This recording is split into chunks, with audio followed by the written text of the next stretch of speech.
Dakle, o kakvom projektu je, da kažem, priča? Hvala vam što ste me pozvali. Znači, pričamo o projektu koji danas ima svjetsku premijeru. Jučer smo potpisali ugovor sa što je ideja? Ideja je da kada proizvodimo hranu, zabilježimo podatke. Znači, kolika recimo temperatura, ako je to bitan podatak. I kada ja dođem u trgovinu ili na market, hoću kupiti to, ja mogu skenirati taj proizvod i vidjeti. On je stavljen tada i tada, počela proizvodnja, tada i tada je završena i cijelo vrijeme proizvodnja je bila optimalno uvjeti.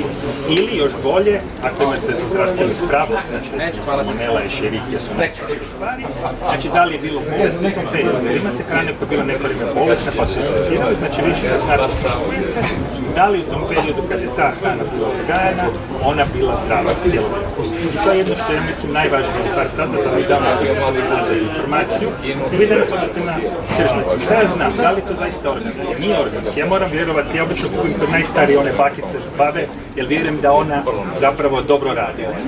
Ja zaista nemam informaciju kao kupac, da li je ta hrana uzgojena onako kako prodavač tvrdi da je ili ne.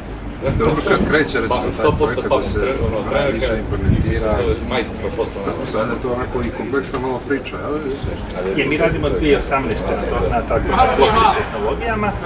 Trenutno su izabrani partneri su iz Bosne i Hercegovine, iz Rumunjske, Izrael i Hrvatska i u svakoj od tih zemalja smo odabrali jedan produkt koji je karakterističan ili je endemski ili je bitan. Znači konkretno recimo u Bosni i Hercegovini proizvodnja vina, u Hrvatskoj crna slavonska svinja koja je endemična, pobjegla je u 18. tamo vijeku negdje i malo je podivljala.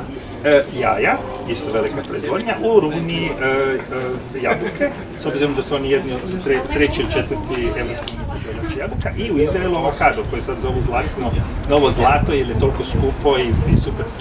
Znači za te primjere produkata ćemo pratiti parametre i omogućiti da proizvođači za tim tržištima za početak mogu pisati podatke i da ja kad to kupujem od bilo gdje, skeniram i dobijem podatke. Nadamo se da će nakon toga, i to je jesen ove godine, znači to ne pričamo sad nešto za 10 godina ili 20, znači u jesen ove godine ćemo imati up and running, ili da prevedem, radit će na laboratorijskim uvjetima i da će nakon toga se to proširiti na ostala tržišta, uključujući crkvu.